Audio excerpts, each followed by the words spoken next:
You think forgiveness makes you the bigger person? Think again. Some betrayals don't deserve a second chance. Some friends, once they stab you in the back, the kindest thing you can do for yourself is make sure that knife never finds your spine again. Today I'm going to show you exactly why you should never, ever forgive a friend who truly betrays you, and the terrifying price people pay when they do. If you're new here, smash that subscribe button and hit the bell right now. Every week I drop the kind of raw truth most channels are too scared to touch. You don't want to miss what's coming next. Let's get into it. Imagine this. You've known this person for years, maybe your whole life. You were there the night they cried in your car because their dad walked out. You were the one who showed up at 3 a.m. when their mom died. You gave them the last $1,000 in your account when they swore they'd pay you back in 2 weeks. You defended them when the entire friend group turned their back. You let them meet your kids, your parents, your secrets. You called them family. And then one day you find out they've been sleeping with your wife for 8 months. Or they've been stealing from the company you built together. Or they've been spreading rumors that got you fired, blackballed, humiliated. Or they looked you dead in the eyes, swore they were clean, and 2 days later sold your location to the exact people you were hiding from. The world rushes in with its favorite platitude, forgive. Let it go. Holding on to anger only hurts you. Pastors say it. Therapists say it. Instagram quotes say it in curly white font over a sunset. And it feels good to believe it, doesn't it? It feels noble, spiritual, strong. But here's the part nobody wants to say out loud, that advice is written by people who have never been betrayed at that depth, or by people who have, and forgave, and got destroyed a second time and now cope by pretending it was the right thing to do. I'm going to take you through real stories, names changed, every detail true, of ordinary people who forgave just once more and paid prices most of us couldn't survive. And by the time this hour is over, you'll know exactly why some lines, once crossed, have to become walls made of reinforced steel and zero remorse. Let's start with Marcus and Trey. Third grade best friends, grew up 2 houses apart in South Carolina. Same little league team, same first beer, same first heartbreak. In 2008 they started a construction company together, 50-50 partners, handshake deal because we're brothers. 10 years in, the company is pulling 8 figures a year. Marcus is married, 2 little girls, nice house, the whole American dream. Trey is still single, parties hard, always a little behind on his share of the taxes. One Tuesday in 2018, Marcus opens the company account to pay payroll and it's $480,000 short. He calls Trey. No answer. Calls again. Nothing. Finally Trey texts back, I'm in Vegas, I can explain. Turns out Trey had been siphoning money for 2 years, fake vendors, forged signatures, the whole playbook. Marcus is looking at ruined credit, IRS liens, employees about to bounce checks. His wife is crying because they might lose the house. Trey shows up 3 days later, eyes red, hugging Marcus in the driveway, sobbing that he has a gambling problem, that is ashamed, that Marcus is the only real family he has left. He begs. He gets on his knees.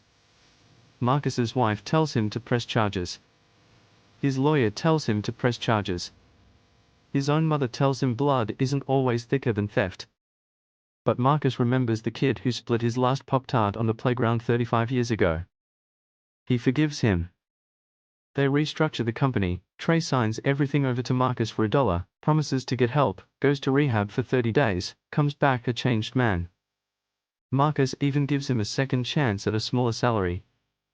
2 years later, almost to the day, Marcus wakes up to a call from his bank. Fraud alert. The new company account is drained, $1.2 million gone. Trey is on a plane to Thailand with a 24-year-old stripper and a one-way ticket. Marcus loses the business, the house, his marriage collapses under the stress, and last I heard is driving Uber in Charlotte while Trey posts beach pictures with captions about living my truth.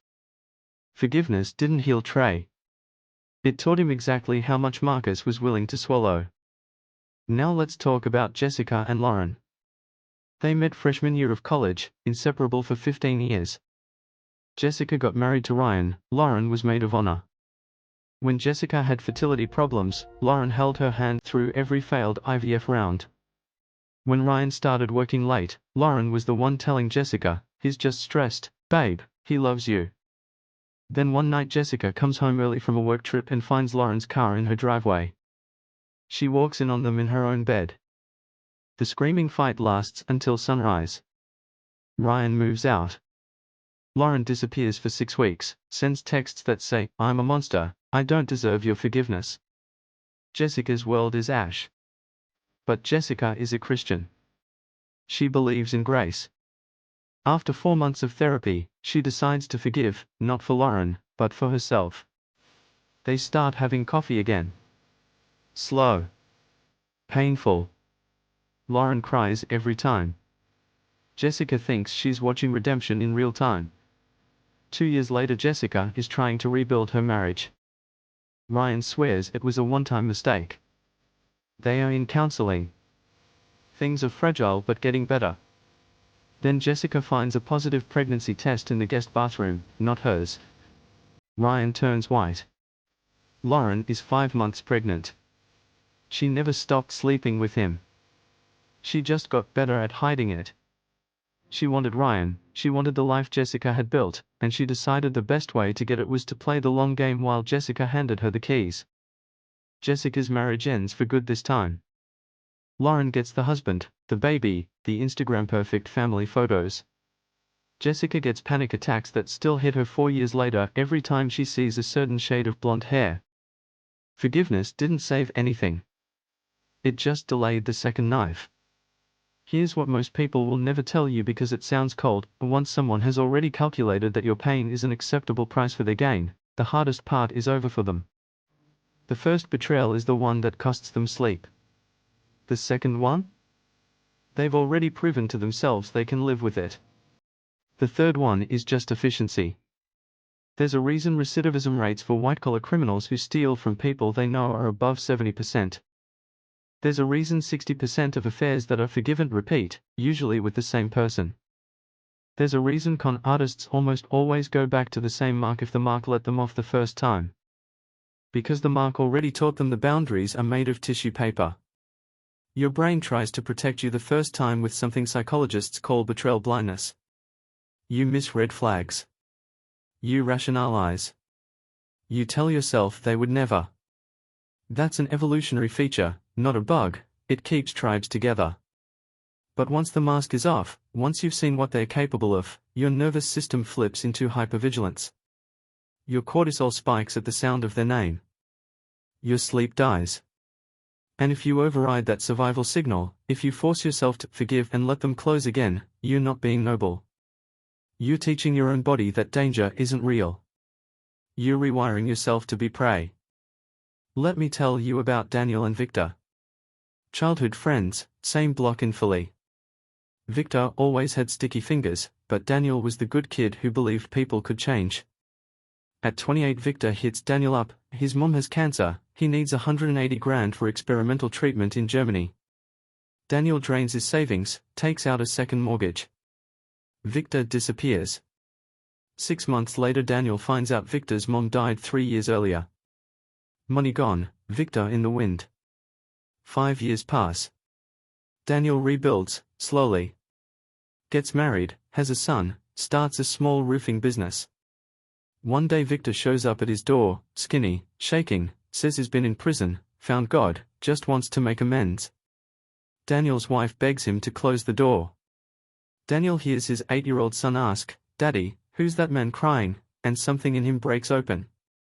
He lets Victor in. Gives him a job. Even co-signs a car so Victor can't get on his feet. 6 months later, Daniel wakes up to federal agents at his door.